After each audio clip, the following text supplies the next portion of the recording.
Fakultas Ekonomi. Kalau saya datang ke UNHAS, saya teringat 65 tahun yang lalu. Saya masuk Fakultas Ekonomi tahun 1960 tahun lalu. Saya kira mahasiswa atau siapa dosen-dosen juga belum ada yang lahir pada waktu itu. Anda belum lahir, saya sudah di fakultas. Tapi di Baraya, bukan di sini. Di Baraya. Dan tapi saya lulus tahun 67, berarti hampir 7 tahun. Karena pada waktu itu, tahun 60-an hampir setahun kuliah cerebre, hampir karena sibuk. Dan juga dirubah waktu belajar waktu itu. Kedua, mungkin saya terlalu sibuk waktu itu. Ketua Senat, ketua HMI, ketua Sekjen Dewan, macam-macam lah kegiatan. Sambil itu bekerja juga saya di kantor bapak saya. Jadi agak telat. Tapi ada rumusan di Harvard mengatakan begini. Yang mendapat A itu biasanya di konsultan atau profesor. Memang kalau jadi konsultan harus pintar kan? Nggak bisa. Yang B jadi manajer. Yang C jadi owner. Ya.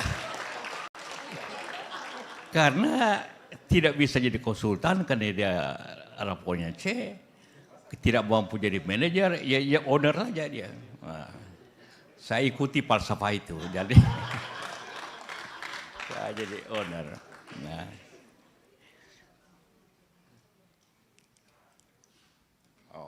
Oke.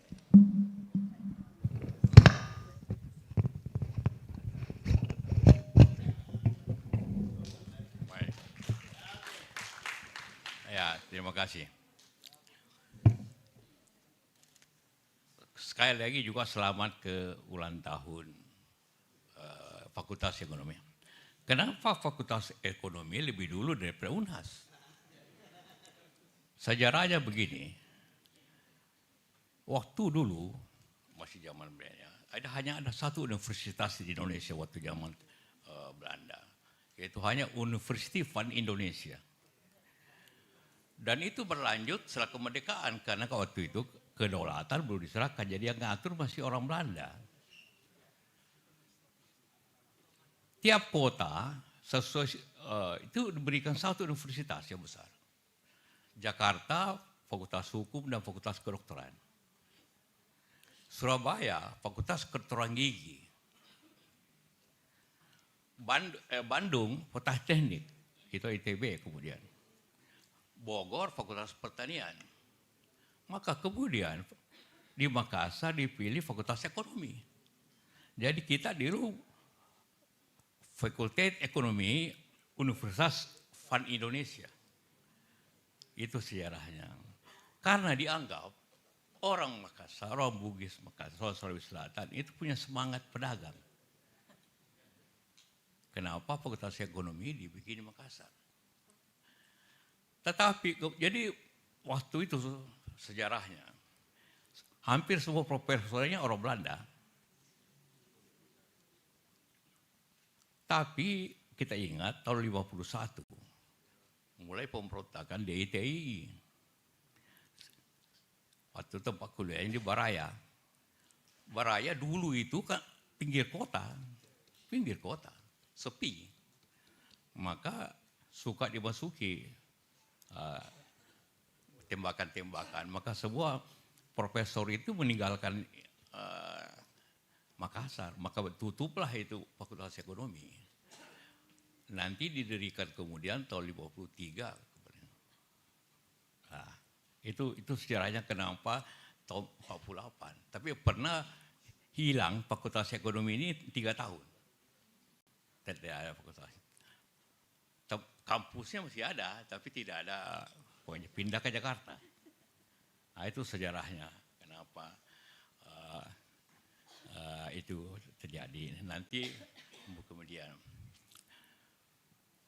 Saya masuk tahun 60. Alumni pertama fakultas ekonomi itu namanya Pak Dr. Toban, orang Toraja justru. Toban. Pernah jadi dosen di ekonomi. Toban. Ya. Dan sampai berlaku sekarang. Saya masuk tahun 60, nomor setabu saya 501. Saya masih ingat. 501. Ya. 501. Kenapa untuk yang mahasiswa, kenapa kuliah waktu itu 5 tahun? Karena belum S1, doktorandes. Doktorandes itu sama dengan S2 sebenarnya. Karena ijazah kita tertulis dapat melanjutkan ke mendapat doktor. Jadi berarti S2. Ya, pantas lama. Saya salah lebih lama lagi. Ya. Dari mahasiswa, kalau aktif di universitas aktivis, jangan takut. Karena kepintaran itu ada dua, ilmu atau pengalaman, leadership. Nah, saya memilih yang kedua, agak lama tapi banyak kepengalaman. Ya, yang kedua, tak sengaja pilihnya. Agak sedikit juga saya memanfaatkan situasi. Karena bapak saya punya syarat, kau boleh kawin kalau sarjana. Wah, ini susah juga ini. Akhirnya, waktu itu pembimbing saya Pak Watimena, mungkin masih ingat yang tua, Watimena ya. Saya tanya beliau, Pak, skripsi itu minimum berapa halaman? Bilang 50. 50. Itu grafik boleh masuk enggak? Tergantung konteksnya. Maka saya pilihlah skripsi 54 halaman. Termasuk grafik-grafik. Nah. Tapi saya penelitian betul, penelitian tentang beras. Jadi saya ke daerah, saya Sulawesi Selatan sampai lumbung beras. Nah, oke, ke pasar, ke Bulog. Tapi ada efeknya. Begitu kepala Bulog mau pindah ganti, semua minta saya yang ganti. Loh, Pak Gubernur, Panglima waktu itu, Pak Gubernur datang ke bapak saya kepala Bulog. Kenapa? Karena skripsi saya tentang beras. Ya, jadi skripsi juga penting itu. Nah, jadi waktu saya ke kepala Bulog, waktu itu merangkap. Saya Menteri Perindustrian, Perdagangan, dan kepala Bulog. Bulog. Orang Bulog ini agak sedikit meragukan, agak pandang enteng sedikit ini kepala baru ini. Karena merangkap. Begitu saya kumpul, saya ceramah tentang beras, semua terkejut. Nah, saya tahu detailnya bagaimana beras itu. Beras. Lalu kan skripsi tentang beras. Jadi skripsi itu penting gitu. Jadi akhirnya semua tidak ada yang berani lagi bicara beras karena saya lebih tahu dari mereka. Nah, itu pengalaman. Nah, bicara tentang ekonomi, mungkin saya bicara agak lebih luas, bukan hanya tentang ekonomi Indonesia, karena ada sangkut pautnya semuanya. Kalau ilmu ekonomi itu berbeda dengan ilmu teknologi, Pak Rektor. Kalau teknologi, penemuan teknologi itu menambah produktivitas pembangunan teorinya. Tapi teori ekonomi berubah kalau ada masalah. Ya, masalah, baru ada teori baru dalam ekonomi. Jadi kalau kita lihat sejarah ekonomi dunia, itu aja berputar-putar, saling ganti-mengganti. Waktu Adam Smith, teorinya lebih kepada ekonomi liberal, supply and demand. Lebih liberal, ekonomi pasar. Seperti itu. Tapi efeknya, kemudian terjadi krisis besar tahun 1930.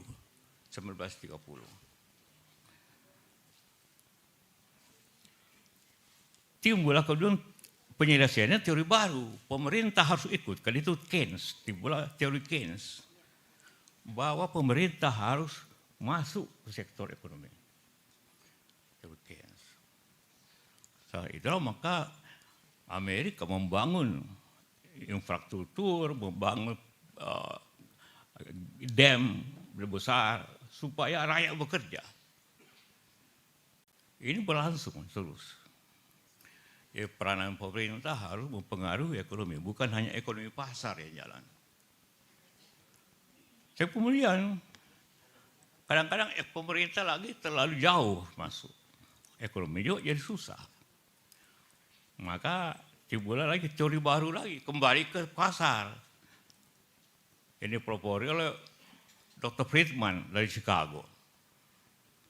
Kembali lagi, awal mulai ekonomi pasar, kemudian karena ekonomi pasar, maka timbul globalisasi setelah itu. Globalisasi dasarnya comparative advantage. Artinya orang akan memilih tempat produksi yang murah. Nah, timbullah industri karena globalisasi yang berpindah. Contohnya timbul di Cina, Persia murah. Orang beli dari Cina semua karena murah. Juga di daerah Asia lainnya. Karena comparative advantage daripada globalisasi. Sekarang ini balik lagi. Tidak lagi terjadi deglobalisasi setelah Trump. Maka kembali lagi negara-negara itu lebih nasionalistik. America for America. Europe for Europe. Maka timbullah ekonomi yang sekarang ini yang kita alami. Lebih kepada kepentingan daerah negeri-negeri itu. Tidak lagi kepentingan bersama. Mungkin beberapa tahun lagi berubah lagi. Biasanya setiap 30 tahun. Jadi tahun 30 sampai 40 tahun kemudian. Ini antara tahun 60-an, 70-an sampai sekarang kan juga 40 tahun. Jadi tiap 40 tahun teori itu berubah. Dasarnya. Jadi buku lama harus ganti lagi. Ya.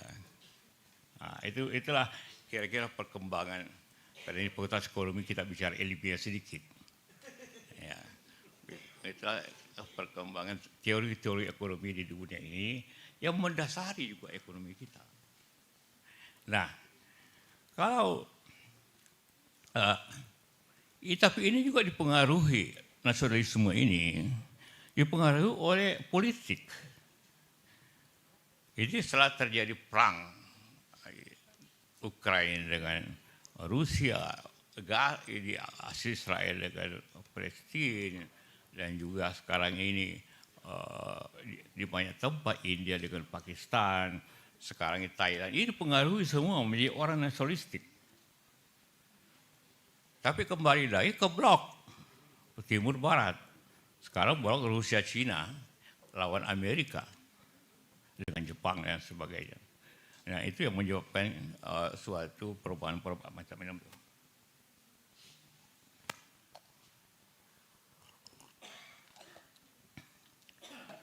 Itulah menyebabkan kondisi ekonomi suatu negara terjadi perubahan-perubahan cara kita.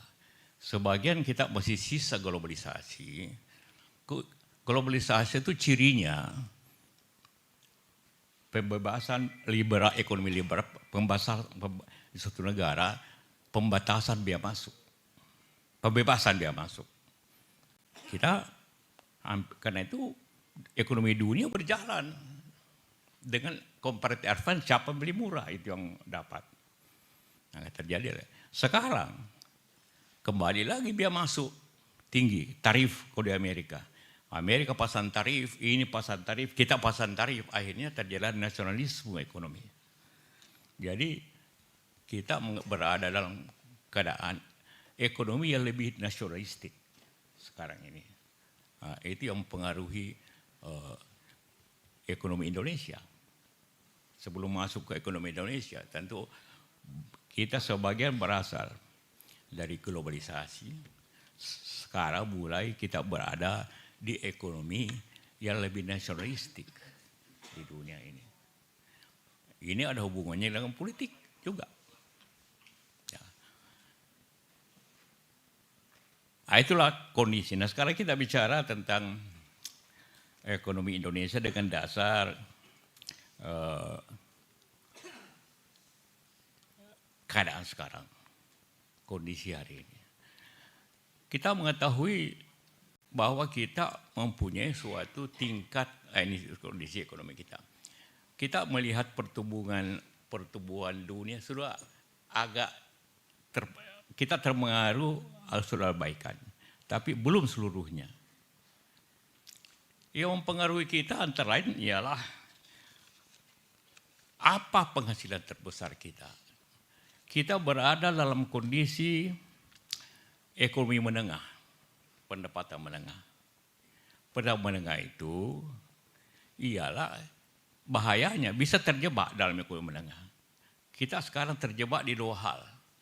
Terjebak dalam ekonomi menengah dan terjebak dalam natural resources. Kita terlalu mengandalkan kita kaya, apa saja itu terjebak dalam kondisi natural resources. Tapi kedua, kita juga terjebak, karena tidak terjebak di situ, maka kita terjebak dalam penghasilan negara garis menengah bawah. Jadi selalu kita ucapkan kita akan mendapat ekonomi zaman emas tahun 45, ekonomi emas. Kalau kita artikan dalam sisi ekonomi, ekonomi kan dibagi pendapatan rendah, pendapatan menengah, dan pendapatan tinggi. Pendapatan tinggi, pendapatan menengah itu antara 5.000 sampai 15.000. Menengah bawah, menengah tengah, menengah atas. Kalau ingin kita masa emas, berarti kita harus mempunyai pendapatan di atas 15.000 US dollar. Berarti ekonomi kita harus naik 3 kali lipat.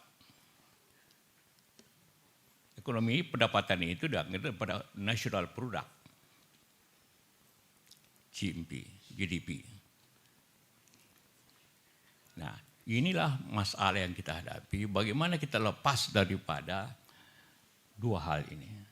Lepas daripada pendapatan menengah atas, lepas daripada jebakan natural resources. Kita mempunyai natural resources, tapi kita salah dalam hal pengelolaannya. Kesalahan terbesar yang terjadi adalah semuanya prinsipnya suatu negara selalu memang ada insentif. Tapi selalu insentif itu diberikan kepada manufacturing.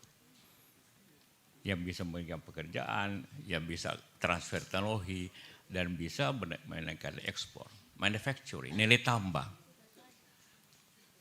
Yang terjadi adalah kita memberikan tax holiday ke natural resources. Itu kesalahan utama. Nikel jadi inilah kerugian terbesar ekonomi dalam sejarah ekonomi itu di nikel dan batu bara itu. Karena diberikan, jadi habis solusi tengah itu. Jadi jangan lihat angka statistik mengatakan pertumbuhan terbesar di Sulawesi Tengah dan Maluku Utara. Kalau Anda lihat statistik pertumbuhan ekonomi. Tetapi pertumbuhannya bukan untuk rakyat, tapi untuk yang mempunyai tambang dan Cina.